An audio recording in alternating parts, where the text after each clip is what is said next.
Welcome back. All right, news of the day video for all you fine people for your Thursday, January the 25th, as we get closer to the All-Star break and all that.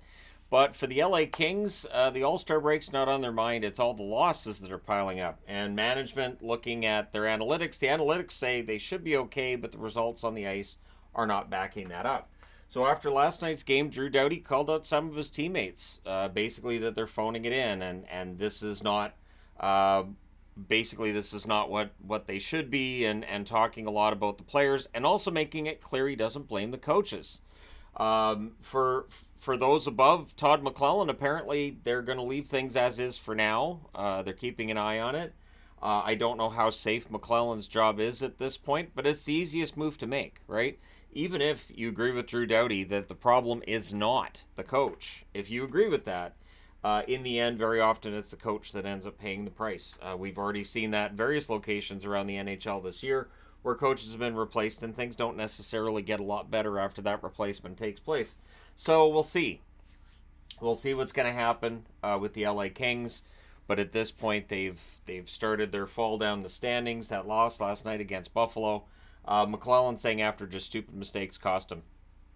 So again, we'll see who ends up paying the price for those stupid mistakes and whether or not Rob Blake makes a move. What are they going to do? You've got the All-Star break coming up. Maybe that'll help. Maybe getting that time off and getting that rest will help the team when they come back together. But it's an interesting time for them. Nick Bonino is going on the waiver wire today for the New York Rangers. He has not been producing offensively.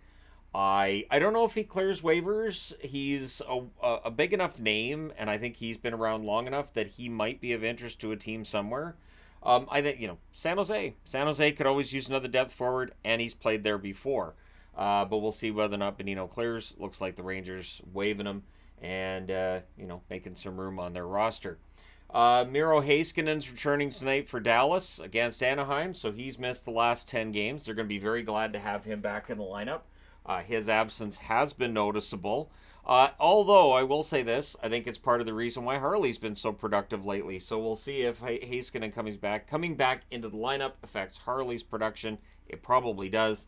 Or maybe Harley just keeps producing, and they'll have two defensemen producing at a really good rate, and that'd be awesome for Dallas if that takes place. But, it's good news to have Heiskanen back in the lineup for sure. So, Ottawa wants that new building, and the city wants to help them build that new building, apparently.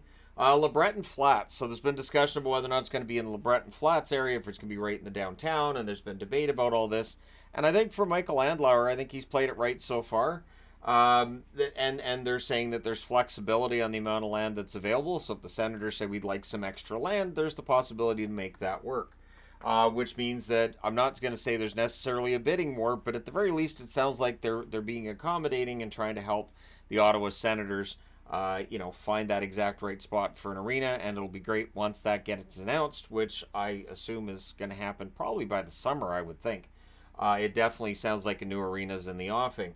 Also, Steve Staios, the general manager, talking to the press today. First off, Jacques Martin is staying for the rest of the season. That is the plan, anyways.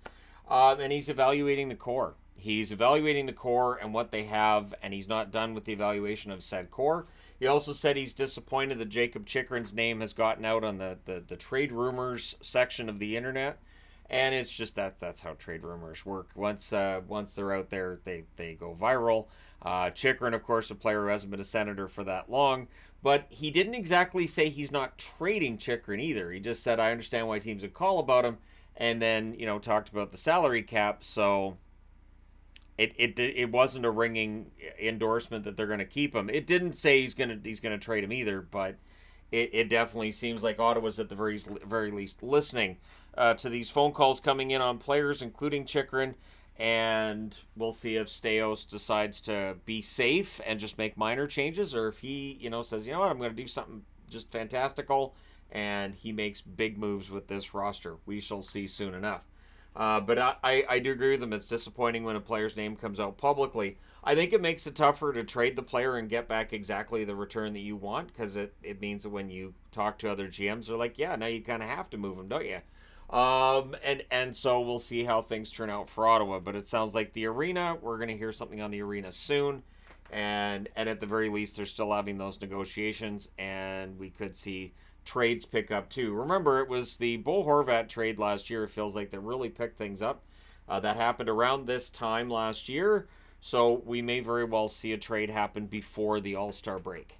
And it'll be interesting to see if that does take place, what that big move might be, and then how the rest of the chips fall after that. For Calgary, good news for the Flames. Oliver Shillington, who took some time off from hockey, he returns to play his first NHL game in almost 20 months. Should be in the lineup for them tonight. Should be great. I like Shillington, good defenseman, and it means that Calgary now has another defenseman and maybe some flexibility to, if they decide to move Hanifin, maybe that makes that a little bit easier, or maybe they make a different move on the blue line. We shall see. But yeah, Shillington being back, good for him. Welcome back, and hopefully he's able to play a nice long rest of the season and maybe into the playoffs, should Calgary make the playoffs. So yesterday there was a lot of talk about a Marty Walsh interview with the Athletic, and I read it. I went through it. I was like, all right, well, let's see what's being said. And he did say he feels like the clock is ticking in Arizona. The thing is, he's the NHLPA head.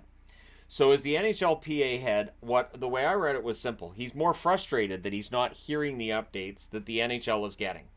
That Arizona ownership is in constant communication with Gary Bettman about how things are going. We haven't had an update since about a month ago when they said they were looking at a parcel of land in northeast Phoenix. So downtown Phoenix is where they'd like to be, at least in the city limits of Phoenix, ideally, but there are other areas, parcels of land they were looking at. They did, put down a purchase intent on land in Mesa, Arizona.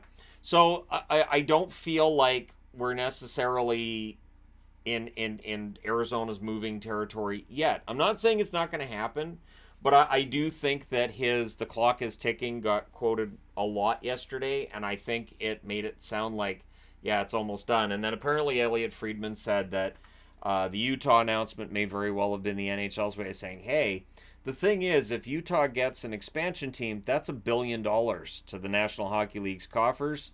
If you move a team, it's not going to be $1 billion. Relocation fees, I haven't seen where relocation fees can be the same as expansion fees. There is a fee that's attached, but it's not going to be $1 billion. So for the NHL, who want to maximize the amount of money they get out of any kind of situation, I think they'd like to have the arena in Arizona and then grant expansion to Utah.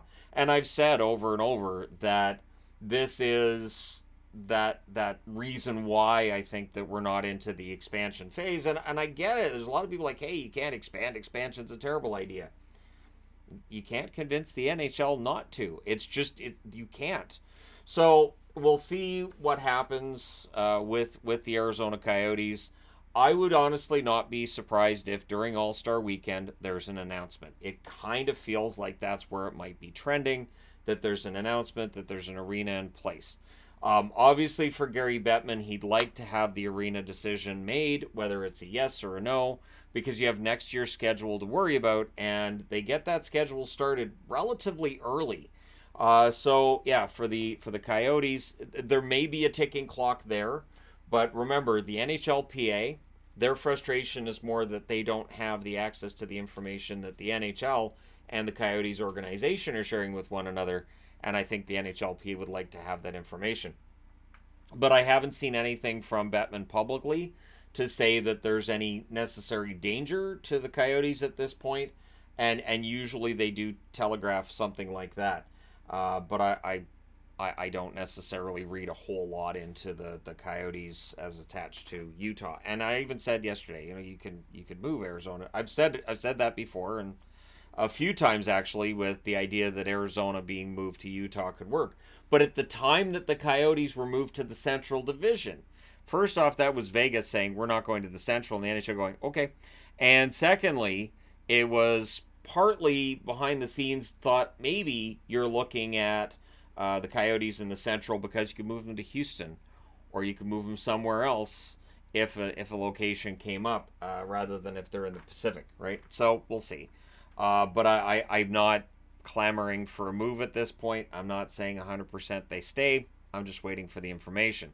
Speaking of waiting for information, we're going to have to wait until February the 5th to know for sure what's going on with the London police and the investigation, of course, into the 5 players who are expected to turn themselves in related to the 2018 investigation.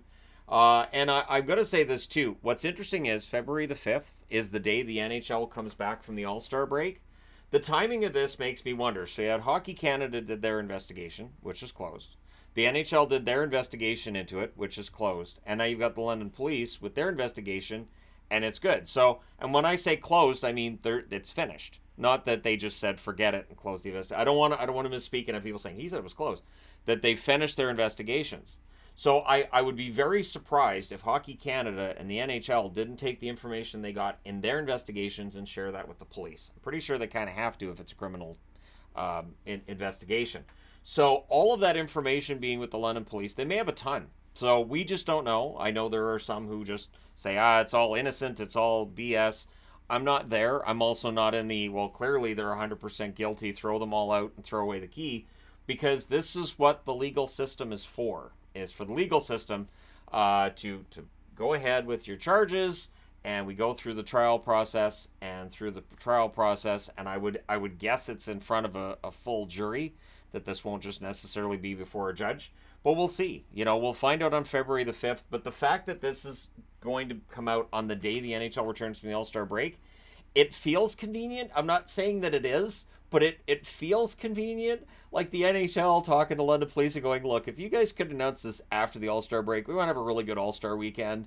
And then you guys can kind of wreck it after the All-Star weekend. That's kind of how it feels to me. But we'll see. But let me know your thoughts in the comment section below. As always, don't forget to hit like and subscribe in the event that you haven't thus far. Thank you guys so much for all your support. I will talk to you again soon.